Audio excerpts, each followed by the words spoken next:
Hello everyone. So I'm sure that you have noticed already if you are getting homework about this at school. Today is European Day of Languages. At my school they are having a bake-off. And I am making a little pizza Italy. Anyway. I'm making a cake that's in the shape of a pizza for Italy in my Day of Languages at my bake-off. Just in case any of you guys wanted to recreate it or something, I was going to film this video of me actually creating it. And for best luck on making this cake, make sure to subscribe and like the video and turn notifications on. It's free and let's get in. Before cooking or baking or whatnot, you've got to wash your hands, and I mean with soap. You kids out there, I'm watching you. Don't do it with soap. I can see you. I can see you.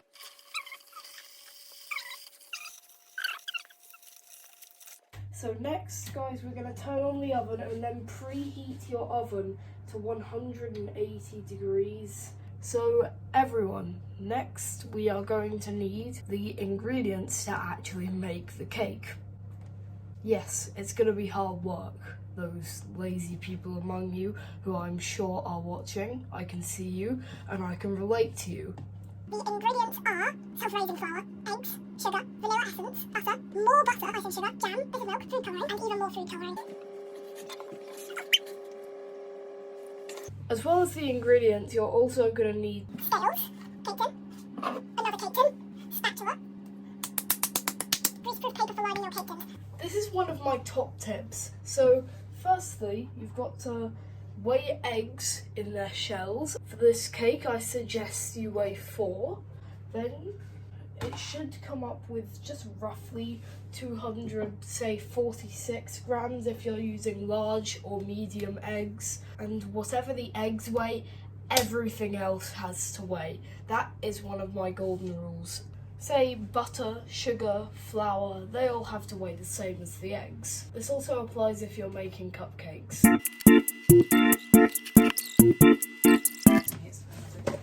Oh god!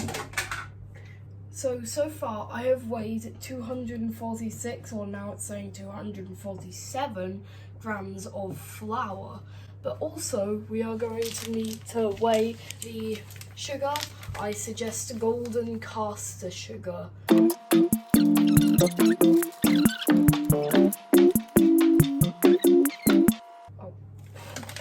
I think I added too much sugar.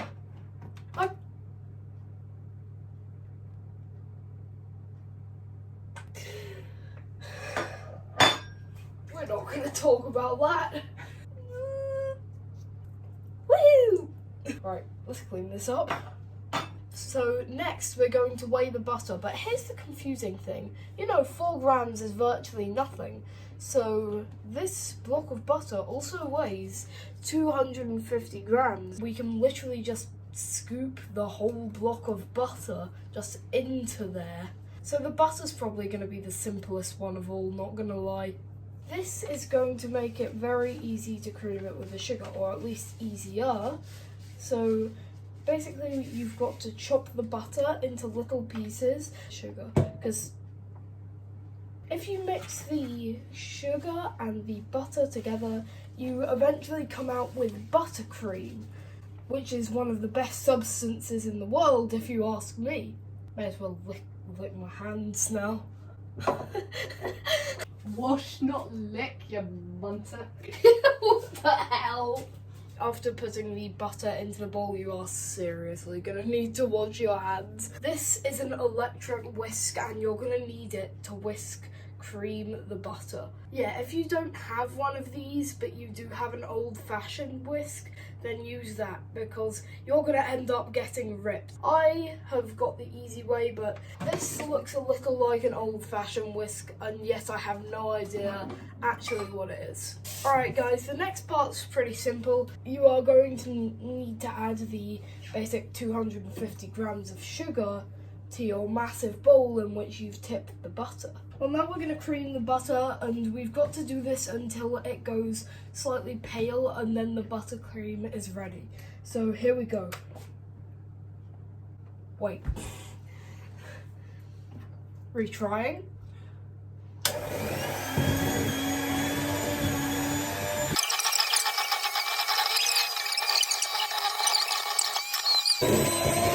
We're turning it up to max level now.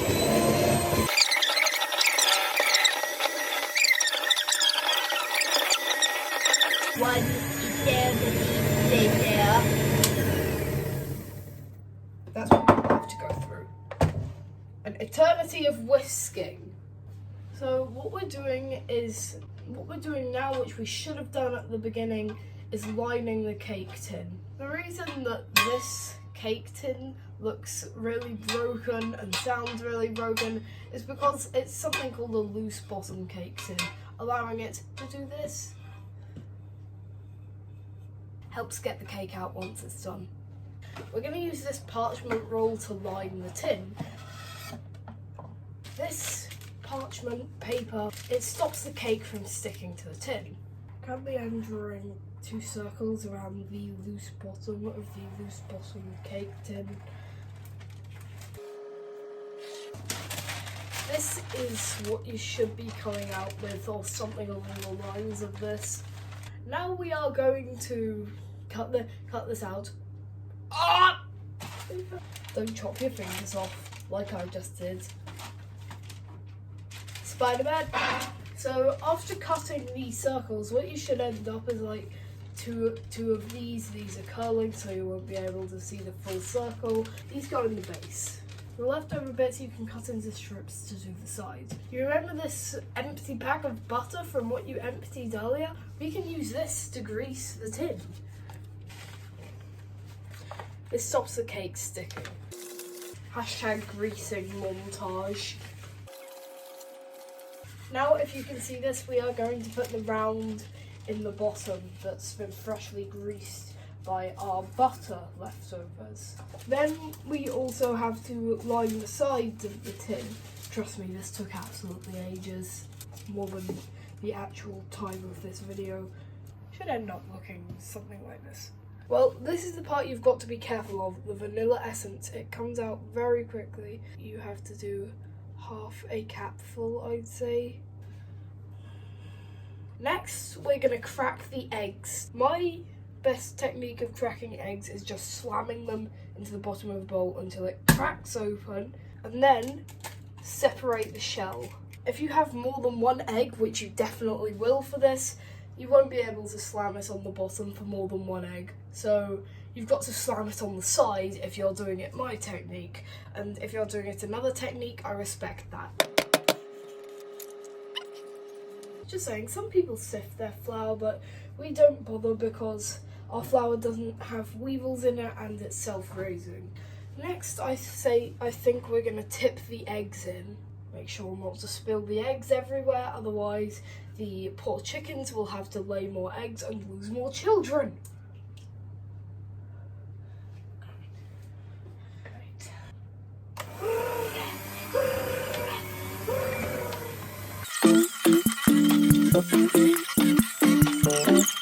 I'm just scraping the buttercream down with the spatula, so I suggest you do this so it all gets mixed in, no part is left out.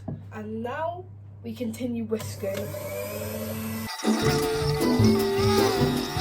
I'd say this is looking pretty pale. Do you think we're done? Well guys, because we're making 2 cakes on equal measures, we are going to have to spread them out equally into 2 bowls. Alright, we've got 2 equal measures.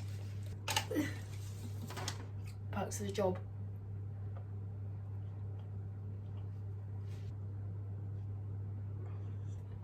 The bottoms of these are so hot. So we're gonna have to add food colouring. If we're making an Italian cake, I'd say red and green. The white bit of the flag is just gonna be plain buttercream, which is gonna be very nice.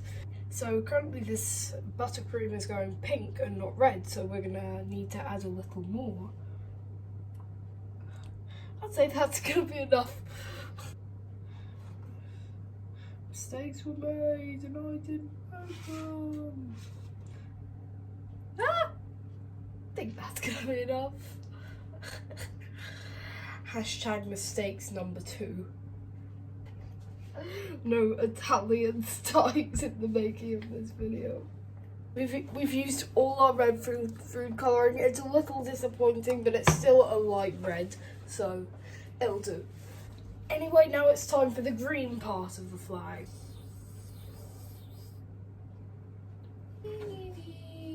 Oh, whoa. Oh god. Believe me, this took way longer than the actual video time that you're watching. Finally, after what feels like hours, we are done. So this is the red buttercream, and this is the green buttercream. Might go a bit paler in the oven, I hope not. We're gonna add jam to the red layer to make it a little bit redder because it's quite pale. Next, we're gonna scoop the cake mixture into the tins. If it can actually come out, that is. I'm licking the bowl. We put the red cake mixture into the tin. Now it's time for the green cake mixture. Now they're both in the tins, we can put them into the oven. Make sure you wear oven gloves for this part if you don't want your hands to be burnt. They want to be in there for roughly 20 minutes, but we're going to keep an eye on it. Since there was a massive cut and they've been in for about 20 minutes, so now we're going to get them out, and also make sure to subscribe for more cooking videos on this channel. So we're doing the poke test on these, which means we're poking them to see if they're ready or not, because if they're ready, you can push them down. The green one definitely needs longer. The red one needs a little longer. They're both out of the oven, they're both ready, but we're gonna need to let them cool down before we decorate them. And maybe then we're gonna be decorating them like another day soon. It might be tomorrow for me, but for you, with the power of editing, it'll be now. And here we are, thanks to the magical power of editing. We are here, a day and an hour into the next day. So here's the thing, next we've got to cut the top off our cakes. But here's the thing, this comes with a bonus. When you cut the top off cakes, you'll only have a spare bit of cake left. And the only thing you can do with a spare bit of cake is eat it. The white layer in the middle of the Italian flag is going to be just regular buttercream. So we need to add the butter and the sugar together like we did before the power of editing teleported me here. First, we need a brand new electric whisk. Oh look, the power of editing got me one.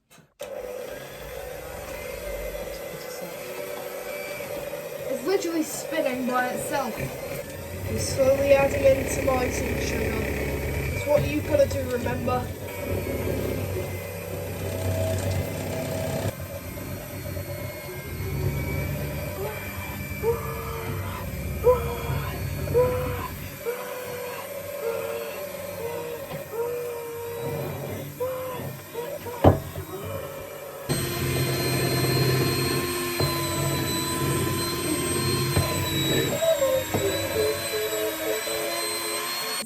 Yellow, but I think it's starting to get lighter. Alright, next part is leveling the cakes. My mum's gonna do this just for precision. Ready? You?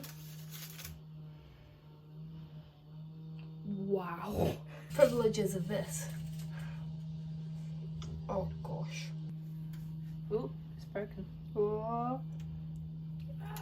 Unfortunately, because Pumpkin is stupid, he's put the Italian flag vertically instead of horizontally. But you've just got to turn your head sideways. Stay hydrated.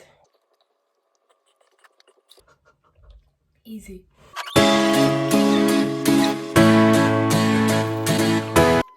Alright, currently I'm putting the green layer onto our Italian cake.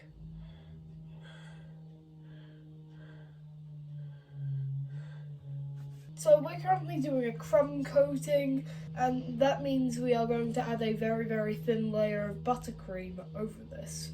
So all crumbs fall into the buttercream and not a crumb of this is wasted. Alright, so guys, we just completed the outer layering, the crumb coating, and now we're going to do the pizza. To decorate the pizza, we are going to use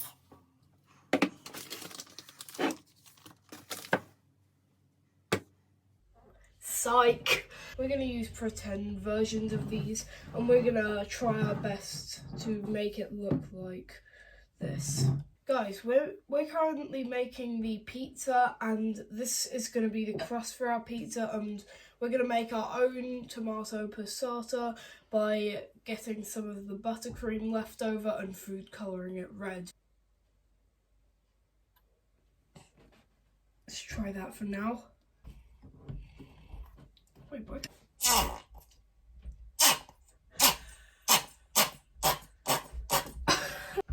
Do you think this is going to be enough? I'm just saying, what do the viewers think is going to be enough? Is there no competent red food coloring? Here's our passata. Now we're going to dollop it on. Now we have got our passata on our pizza. And now we are ready to do the cheese, which is essentially just grated white chocolate. There's just a layer disappearing each time. Cheese! We're sprinkling the cheese on. What else does a pizza need? Maybe pepperoni. So for our pepperoni, we are going to use red and black fruit pastels. Seeing this before, I genuinely think the black one works better, but I'll show you both of them and you can let me know in the comments which one's better. Which pepperoni is better? Let me know down in the comments. Now we're going to start putting our pepperoni on. We tried earlier to make chocolate basil leaves, but we don't know if they've worked yet, so let's find out. To the basil leaves! We put green food colouring onto melted white chocolate and put them onto real basil leaves. We think they worked. Careful, because it's going to melt really quickly. I think that this pizza doesn't need anything else. Cheese, pepperoni, passata, basil, all made in sweet, as well as the digestive base. The cake has come out of the fridge, the buttercream has gone hard, and we are ready to put the cake on. This bit's delicate, so Mum's gonna do it. Oh, no. It's the bake-off moment. This is the final result of our Mahusive cake project. After hours and hours and hours of work, we have finally made this cake. We used a bit of the leftover red buttercream to pipe the cake a bit, and we've added on some Italian flags made out of jelly beans. But now, apart from the flags, I'd say our cake is done. And we can finally rest. And thank you all so much. Pumpkin out.